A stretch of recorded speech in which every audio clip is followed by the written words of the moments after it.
Kevin Lenoy, Avant-Garde Family Office, vient d'entrer dans ce studio. Bonjour. Bonjour Antoine. Alors, vous êtes venu évidemment avec un verdict absolument irrévocable et que vous assumez. Lequel est-elle ?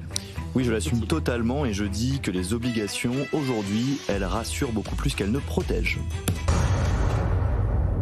Je viens de parler du rendement du 10 ans américain Absolument. qui dépasse les 4,5%. On est quasiment à 4,6 là, 4,58. Généralement, c'est le niveau qui commence à piquer et où la communauté financière américaine appelle Donald Trump pour lui dire tu fais quelque chose pour Hormuz ou pour parce Absolument. que là, ça devient grave. Mais là, l'obligataire permet vraiment de tester l'état d'esprit des marchés face aux grands problèmes de tension géopolitique. Et c'est encore le cas aujourd'hui. Oui, absolument, parce que il faut revenir à ce qu'est l'obligataire également. C'est un actif de diversification. Et donc, ce qui m'intéressait ici, effectivement, c'est de revenir sur un paradigme qui a changé. Alors, ça nous ramène un peu en arrière, mais on peut toujours le rappeler. On se souvient, 2 décennies pré-Covid, détenir des obligations, c'était synonyme d'une espèce de prudence intelligente, si je vais le dire comme ça.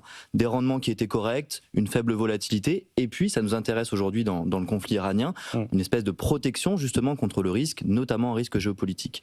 Or, ça avait bénéficié d'un environnement qui était assez exceptionnel, des taux à la baisse, des banques centrales qui étaient derrière, une inflation qui est faible, et par conséquent, on avait, pour certains en tout cas, tous le réflexe de construire des portefeuilles diversifiés, bien justement avec des obligations qui nous rassuraient, qui nous payaient quelque peu, sans faire de merveilles, mais qui nous payaient.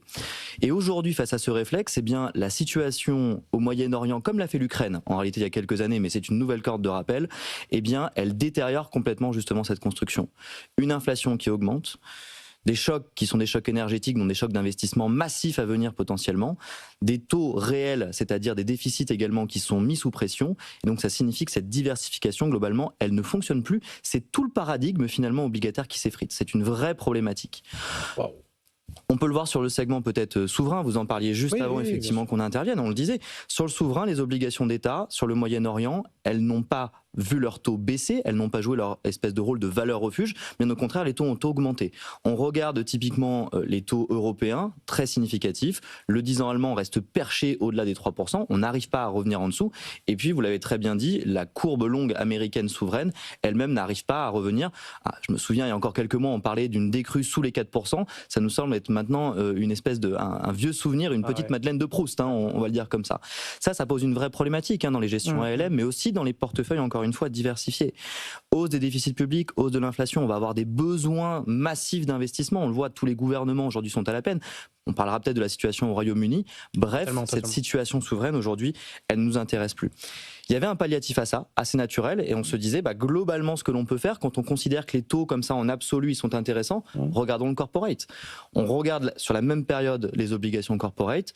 Aujourd'hui, juste avant de venir, le spread de taux, le triple B moyen européen, donc la bonne qualité, disons médiocre de crédit, on va le dire comme ça, c'est 92 bips de spread par rapport au souverain. Ça veut dire globalement qu'on est sur des niveaux de valorisation. On fait beaucoup plus confiance aux entreprises. Bien sûr, absolument, mais il n'y a plus de place. Ça veut dire qu'on est déjà dans des niveaux de valorisation qui sont très élevés, si on voulait le voir à l'inverse.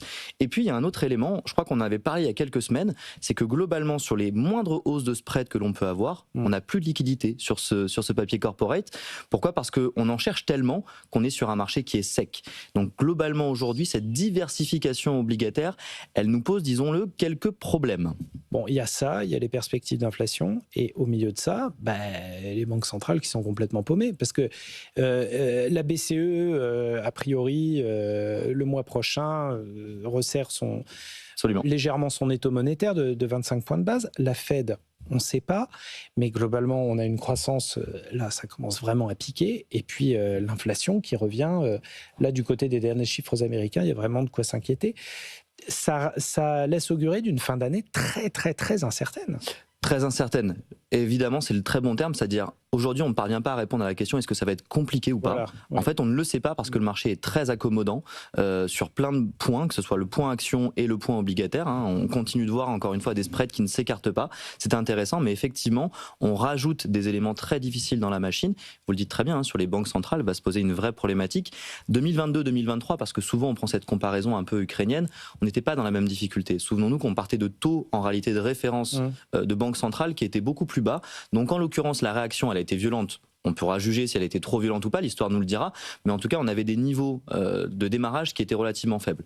Là, aujourd'hui, on a une banque centrale américaine qui part avec des taux quasiment à 4% en référence. Bah oui. Donc, globalement, continuer de pousser les taux tels que commence à le sentir le marché va vite poser problème à nouveau pour les investisseurs.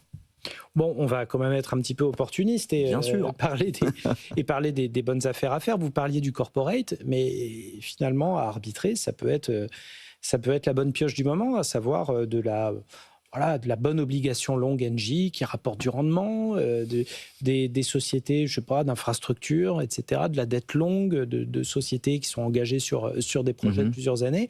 Ça peut être le bon arbitrage plutôt que de prendre un petit peu trop de risques sur le marché action, finalement. Je vous dirais non. Malheureusement, je ne le crois plus globalement.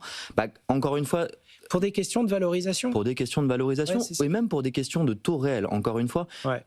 Il faut se remettre aujourd'hui dans un contexte, vous citiez une NJ, aujourd'hui si on arrive à aller chercher une bonne obligation, comme vous dites, entre 3 et 4% de taux de rendement actuariel, disons sur 5 à 7 ans, on peut s'estimer heureux. Déjà, on a un bon papier en portefeuille. Le problème, c'est que ça, c'est du taux, encore une fois, j'allais dire brut, bien entendu, il va falloir repasser de l'inflation derrière, ça veut dire que votre taux réel, globalement, il va se rapprocher potentiellement, si on est bel et bien dans une augmentation majeure, encore une fois, des déficits et de l'inflation à terme, on le voit très bien sur les break-even d'inflation, on va revenir avec des taux réels qui seront proches de 2%. Donc globalement, oui, vous pouvez encore une fois avoir un semblant de protection des investisseurs, le seul problème c'est qu'on est un peu, on est anesthésié par ces taux-là, on a l'impression de gagner de l'argent sur le portefeuille, mais encore une fois, en rendement réel, c'est inutile. Bon, alors le high yield peut-être ? Le high yield présente des caractéristiques qui sont très similaires en termes de valorisation. Là, vous avez raison, on fait un pas sur le taux. Effectivement, on va aller chercher un peu plus de taux en absolu, donc on s'évite cela. Encore faut-il pouvoir aller le chercher en direct. J'insiste toujours auprès de nos clients pour essayer d'évacuer les fonds qui sont chargés en termes de frais, justement, dans des niveaux de rendement si faibles, si je peux me le permettre. Mais surtout, là aussi, sur le rendement high yield, que vous soyez aux États-Unis ou en Europe, le taux high yield, les spreads sont plus que tassés.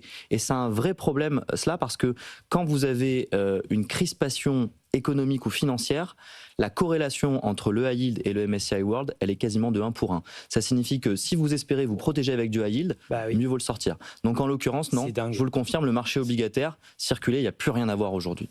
Bon, écoutez, au moins c'est dit et c'est clair. Et donc, les obligations rassurent plus qu'elles ne protègent. Et ça, la nuance est extrêmement importante.